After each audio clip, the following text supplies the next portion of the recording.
The Nephilim proved to be in the earth in those days, and also after that, when the sons of the true God continued to have relations with the daughters of men, and they bore sons to them. They were the mighty ones, who were of old, the men of fame.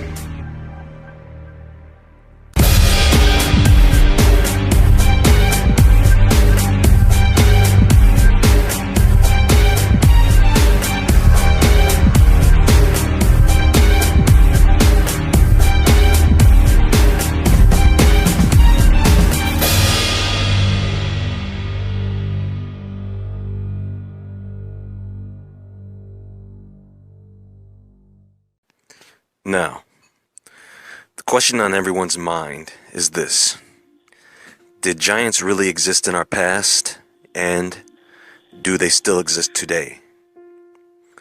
First, we must keep in mind that the stories of giants is told in many ancient cultures. Similarly, they were known to be gods or demigods, or creations by gods. One of the most commonly known stories and believed story is that of the Nephilim in the Holy Scriptures. As the story goes, and I'm going to try to be as biblically accurate as possible, this story begins with the angels of heaven, or sons of God, the messengers. Now, we don't know how many of them there are, but we do know biblically that there is well over tens of thousands of them. We understand that there is a hierarchy within their population, and that there are different types of angels within that hierarchy. We also understand that these angels have the ability to freely interact with human beings, and have done so since man's inception. At this time, the number of people on the planet is very small, and one of the angels, who we know to be Satan the devil, has already rebelled against God, saying that not only can he turn man against God, but that he can get them to worship him instead. Understand, folks, that this is all about the attempt to overthrow God, which these angel idiots should have known was impossible, but they tried to do it anyways. So, as the human population increased, some sick, perverted angel, and I'm not saying it was Satan, some twisted angel thought it would be a good idea to just trash the earth. Perhaps one of Satan's followers thought it would be a good idea to ruin what God had created, the earth and everything in it, all in an attempt to destroy God's creation in his face, knowing the consequences. I guess they got tired of being angels. So one of them had the fantastic idea of materializing into men so that they could have sex with the human women and genetically manipulate everything else that moved on the earth. Now, in the book of Enoch, which was omitted from the Bible for not being biblical, only God knows why, it states that 200 of the angels of heaven chose to come down to become the fathers of the Nephilim. Again, all in an attempt to overthrow God and destroy his creation, making it just God and the angels like it used to be. In other words, the angels knew what would be the result of their actions. 100%. But they did it anyways. Now, these 200 angels, according to Enoch, are more than enough to have sex with multiple women, to breed an entire race of hybrid beings, part human, part angel. Keep in mind that angels, in their original form, are extremely larger than human beings in comparison. This is a trait that was passed down to their offspring, and the result, giants. Understand that these angels not only wanted the glory of what they did, but they also wanted the fame. That's why the Nephilim are called the men of renown, the men of fame. If these angels could come down and have human women give birth to giants, then what could they cause animals to give birth to? Dinosaurs? So you're God, and you create this man in your image. He's perfect, he's good, but then one of your idiot sons says, "Well, wait, I don't like that you're paying attention to man more than me. I want to make some stuff too." And he decides to ruin everything by screwing up the reproduction of humans and animals. These angels wanted dominion. And the earth was completely defiled, and God saw that it was not good.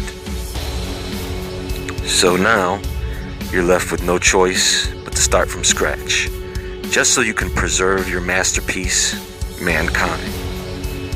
So here comes the flood.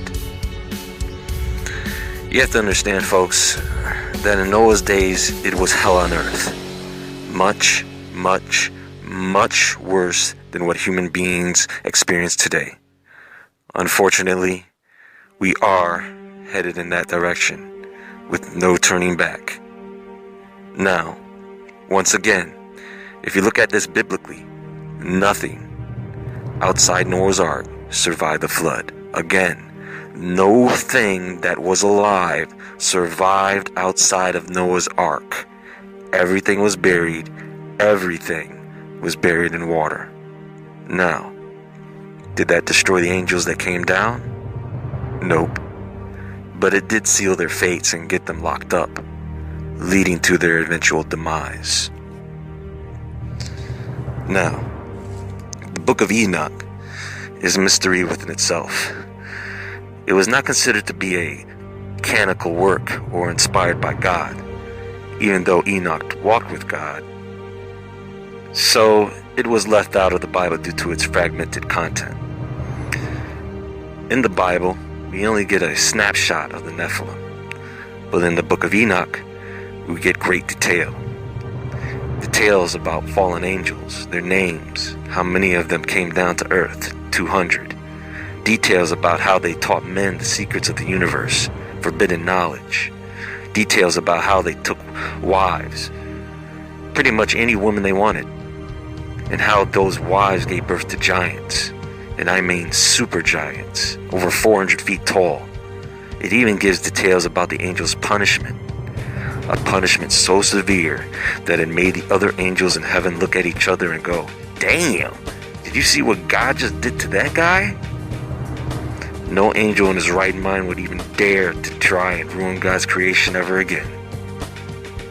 Part of this punishment was that these fallen angels would have to stand by and watch their children, the Nephilim, murder each other in a 500-year war. Giant versus giant. Very similar to the Greek Clash of the Titans story. Now remember, Noah was a descendant of Enoch, and he was the only guy that God thought was worth saving at that time, him and his family. So, if the giants were all wiped out by the flood, how did they come back? And the answer to that is simple. They didn't. What people are doing is they are confusing the Nephilim with the giants. The giants are not the Nephilim, folks. The giants are the ones that came after the flood. Trust me, folks. These giants came out of that ark. If you look at the giants that came after the flood, their lineage goes back to Noah's sons. Goliath was a descendant of Ham. Now, how Goliath got that big? Maybe he was just a freak of nature or mutation. Who knows? One thing he was not was half human, half angel. Goliath and all the other giants after the flood were not Nephilim, just big-ass men. The Nephilim, they were half human, half angel, Godzilla-like man-beasts with superpowers. Now, if you keep up with the giant news, they think angels are going to try and do this crap again. Why should they? We're doing it ourselves. The FDA has just approved human hybrid cloning, for God's sakes. We have researchers report that they are hiding giants underground in stasis or suspended animation in efforts to create human hybrid super soldiers. They're finding all these skeletons around the world. The skeletons get sent to the Smithsonian. They disappear. Folks, they're going to bring mammoths back and are trying to bring dinosaurs back.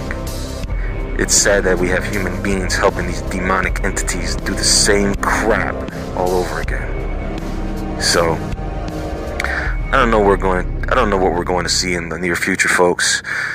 I wouldn't worry about fighting giants, but we are going to see some strange things indeed.